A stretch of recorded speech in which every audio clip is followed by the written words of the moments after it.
Welcome to my magic guide. I have a full walkthrough of how to train from level 1 to 99 here with a variety of different monsters that are going to get you the best XP as you progress through the levels, and also at higher levels I have a few different monsters to train on so you can mix up the training a bit, and also one method that is AFK and one that awards a fair amount of profit as well. So without further ado, let's get started into the guide and showing you guys how to level up your mage. Before we start, I have a few disclaimers. I see magic as a combat skill, and most of my methods will be how to level through killing monsters. Alkene is a slow yet easy way to level magic. I'll be showing you better ways to level. However, Alkene is always an alternative. I wouldn't recommend Alkene, as I said previously, it is slow and also it costs money. And the methods that I'm showing you, you will gain money as long as you pick up the drops from the monsters, so no need to worry about money there. When you're just starting out from level 1 to 20, we're going to be killing cows and Lumbridge. The only item that you need is a Staff of Air. You don't need any armor for them. The XP per hour is roughly 24,000 XP. However, keep in mind that all the XP rates are ones that I tested myself, and I'm testing these at 99 magic, so at lower levels they may be slower. Just keep that in mind.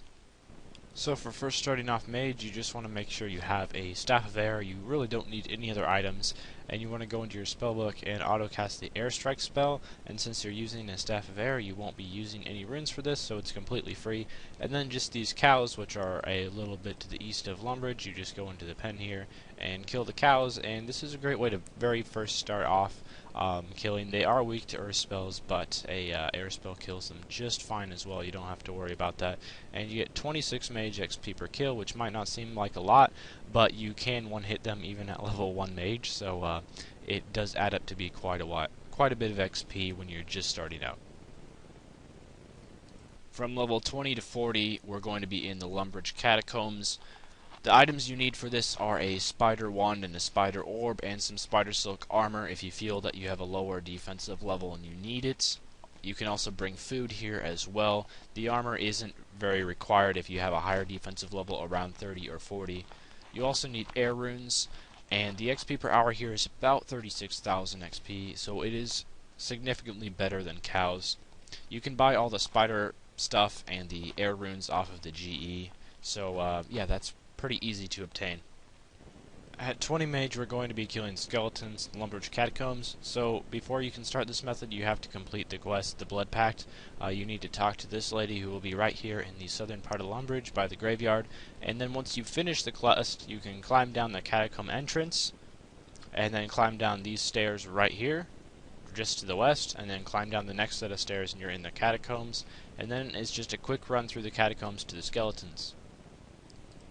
Although these monsters are weak to earth, we're going to be using air because it's cheaper to only use air runes, and also these monsters have such low defense that you don't need a higher level spell to hit them. You will hit all the time even with air. So the weapons I'm using are a spider wand and a spider orb. You can buy these in the GE. Also, if you have a very low defense level, below level 30 I would say, you also want to wear spider silk robes, which you can buy in the GE as well. I was not able to purchase them because my bank is full and I didn't have the space, but you can buy those as well, and they'll just help you a little bit with defense. Also, you're going to want to bring some food unless you have a high defense, and then just attack these skeletons, and you can kill them extremely quickly. Just be aware, at lower mage levels, you aren't going to hit quite as high as me, like when I showed myself killing the cows. You're not going to hit quite that high as often, but you still will hit fairly well even with a lower mage level. Also, the spell you're going to be wanting to use now is Air Bolt instead of Air Strike because you're now level 20 mage and you have the level to use that. So you just want to make sure you go to auto-cast on Air Bolt, and then you want to click set as main hand and then do auto-cast again and click set as offhand, and that way both your spider silk wand and your spider orb will both be casting Air Bolt. So just continue down here. They give 35 XP per kill, and they're a bit more tightly bunched together. You can pick up some of the drops if you want, although it's not really worth it. And you're going to be staying here till level 40 mage, and it won't take very long. From levels 40 to 50, we're going to be killing Ankus in the Barbarian Village. The items that you need are a split bark wand, which I was not able to obtain, but it is the best wand that you can use at your level, so I'd recommend to buy one of those, as well as air runes. We don't need to be using other runes just yet, as Ankus still have a fairly low defense. and the XP per hour is much better than skeletons here, clocking in at around 71,000 XP, so getting to level 50 should take hardly any time at all. And you can also gain a bit of money from these if you pick up their drops. They drop some items such as herbs, charms, blood runes, death runes, and pure essence that is noted that can all be worth picking up. From levels 40 to 50, we're traveling to the Barbarian Village, and we're going down to the Stronghold of Security. So for anyone who hasn't actually done the Stronghold of Security yet, you can just Google it if you need a guide, but basically proceed down to the lowest floor of the Stronghold. Okay, so I just made it my way down to the lowest floor of the Stronghold. So from the ladder, you just want to proceed straight north. And there's going to be a room with only Ankus in it, and this is where we're going to be training.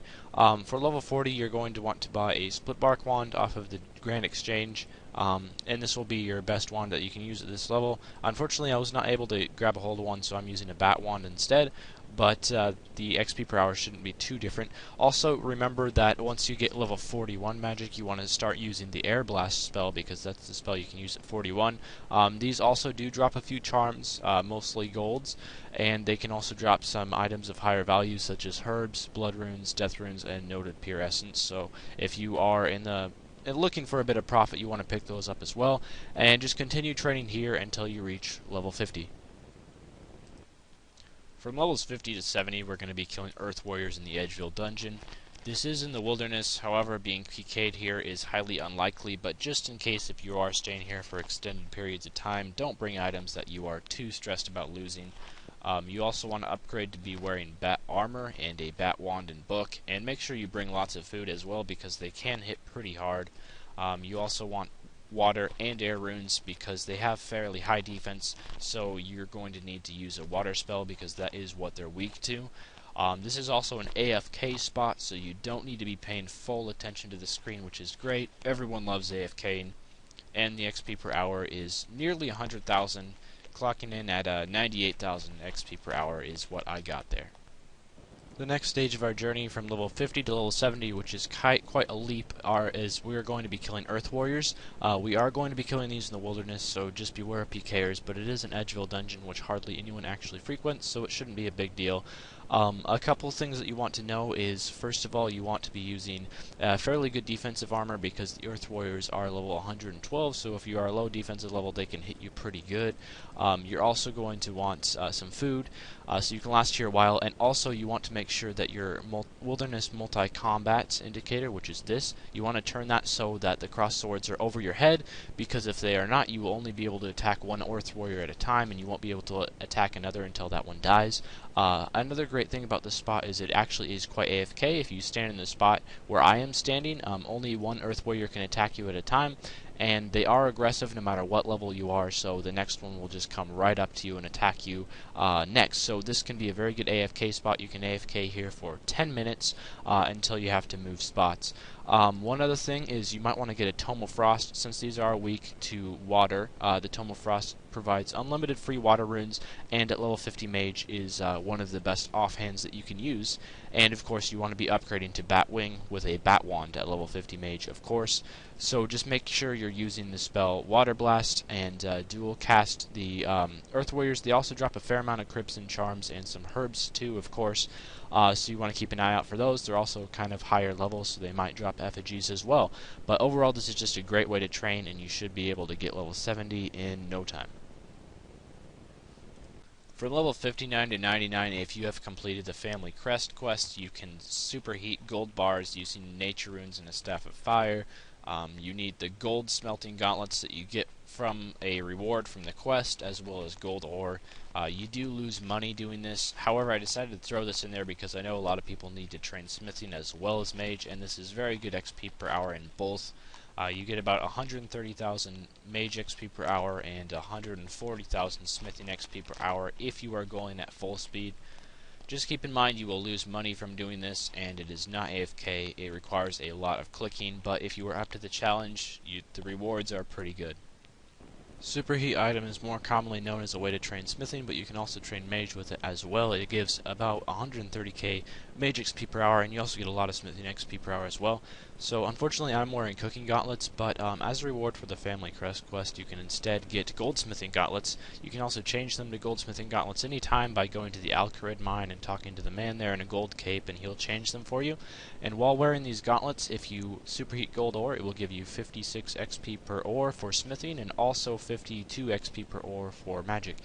So what you want to do is put the superheat item on your action bar, and then you just want to press the key on the action bar that the superheat item is on, and quickly superheat a full inventory of gold ore like so. And it's very good XP per hour, and it's not too expensive as well. From levels 70 to 99, this is my favorite method for strictly training magic. You need to complete the quest The Branches of Darkmere, which has fairly high requirements, but because of how good this training spot is, I would recommend just knocking those requirements out and completing the quest if you are serious about training your mage. Just be aware that I do have a full guide on how to kill Virelords down in the description, so if you have any more questions that aren't explained in this video because I don't go too in-depth, check that guide out. I would recommend doing it just because this is a really good method of training. And this is also AFK, you don't have to pay full attention. They do hit fairly hard, but as long as you have decent armor and some food and a healing familiar with you, no need to worry about that. Also, you can just leave Soul Split on and that will take care of all the healing. The XP per hour here is about 222,000 XP, so it is pretty good XP. So for killing the Virelords, this method actually is pretty AFK, and I do have a full, complete guide on how to do this that will be down in the description. This is just going to be a quick run over. I will have to say this is by far the best method, just AFK wise, that I am going to be able to show you. You want to make sure you have that Blisterwood staff that you made during the quest, the Branches of Darkmere, and just have auto retaliate on. And you also are going to want to have maybe Soul Split if you have it, or just make sure you have a lot of food and a bunyip, and then you can AFK for a few minutes. These guys will start to damage you a bit after a while, but it's nothing that Soul Split or a bunyip and a bit of food can't heal. From levels 75 to 99 you can kill Water Fiends with magic. They are not weak to magic, so this is not the most effective method as you will splash often, but it is still pretty good XP just because of how much XP they give per kill. The items you'll need is at least a Staff of Light. Anything below that will not have enough accuracy to kill them, and I would recommend Robes of Subjugation if you can afford them, or buy some RM's armor as that has pretty good defense. The XP per hour here is nearly 200,000, around 196,000 XP per hour is what I got, and you also get lots of Crimson Charms if you need those. So from level 75 to 99 you can kill Water Fiends in the Ancient Cavern. You have to have at least a Staff of Light, which has pretty good accuracy. Any weapon below this accuracy is not going to hit well on them. You still do splash fairly often, but you can kill the Water Fiends, and you want to make sure you have a Charm Collector as well from Dungeoneering, which will help you pick up all your Crimson Charms. This is a pretty efficient way to train Mage, as it is pretty good Mage XP, and on top of that you're also getting Charms, which are incredibly useful as well. Just keep in mind, it is faster to kill these with range, but they are manageable with Mage as well. You are going to have like a Unicorn and some food, because they do hit pretty hard on just Mage armor. Their range attack is pretty powerful, and Mage armor has pretty low defense. But these give fairly decent XP. They aren't the best XP wise, but you do get the charms. That's the main reason for training here. From levels 90 to 99, you can kill Ganodermic Beasts if you have 95 Slayer. I'm aware that most people with 95 Slayer probably already have 99 magic, but just in case, if you need to train your mage and you would like to get some money on the way, you can kill Ganodermic Beasts. I have done extensive testing and found that the money here is around 1.7 to 2 mil an hour without having to pay full attention. It takes about 30 seconds to kill a Ganodermic Beast, so you can AFK a little bit, which is great. And the XP per hour here is about 137,000 XP, so it's not nearly as good XP wise as other methods, but the money is well worth it. So this next method is pretty high level because you do need 95 Slayer just to kill the Ganodermic Beasts. To get there you need to use the Fairy Ring code BIP, which will tell you right outside the entrance, and if you have 95 Slayer I'm guessing you know how to get to Ganodermic Beasts, so I'll run there really fast and then show you guys how to kill them. So once you're here, just attack the Ganondormic Beast, and I just use the Air Surge spell because it only uses air runes. One thing that actually is fairly interesting, if you are using an Armadyl Battle Staff, which provides unlimited air runes, and you have a Bone Crusher, a Demon Horn Necklace, and non-degradable armor, it actually is possible to stay here forever without banking, because you can just use the Soul Split that you get from the Bone Crusher and the Demon Horn Necklace. You don't get enough prayer to Soul Split all the time, but you do get enough to Soul Split, so you will never run out of health. So that's just kind of an interesting fact, but they are very good money. It's about 2 mil an hour here, and it's fairly AFK as well because it doesn't take too much of your attention. Just camping this one Ganondormic Beast right by the entrance. 2 mil profit an hour, very worth doing if you have 95 Slayer, but not the best XP out there. Here are some other methods that you can use to train your magic, namely being Slayer tasks. These are some examples of tasks that Kuradil and Duradil assign that can give pretty good magic XP. I have here Steel Dragons, Iron Dragons, Bloodvelds, Polypore Creatures, Ice Strikeworms, and Gargoyles. Killing all of these will give you pretty good magic XP as well as Slayer XP, of course, if it's your task. That's going to be all for this guide. I just wanted to note one thing. I am aware that there is a method of training magic right now in the Abyss, killing Abyss creatures with the ancient magics. If you're into that, you can just Google or check it out yourself. It's a great way to gain effigies and also magic XP. However, I have heard from some pretty reliable sources that there is a very, very high chance that that is going to get nerfed soon. So because of that, I am not going to put it in this guide. But just be aware, if you are watching this guide recently and the Abyss method has not been nerfed, just Google the Abyss magic training, something like that, and that can be a great way to train as well. However, it is pretty expensive since you will be using the Ancients, and I wanted to stick to methods that would not lose you money for the most part. But that's all for my guide. Thanks for watching, and I hope it helped. Until the next guide, farewell.